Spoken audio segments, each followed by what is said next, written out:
let's see how to download Canva design as PNG file.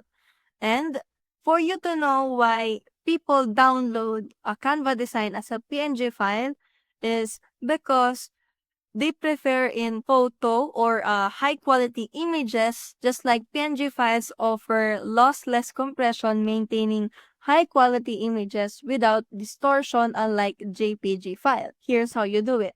You just have to select a design, which is, for example, I wanted this to export as a PNG. For example, this design, I wanted to download it as a PNG. So you just have to click the share button up here and then just navigate to download and then choose or select your file type by clicking this one and then select PNG. And then after selecting the PNG as your file type, you just have to click download.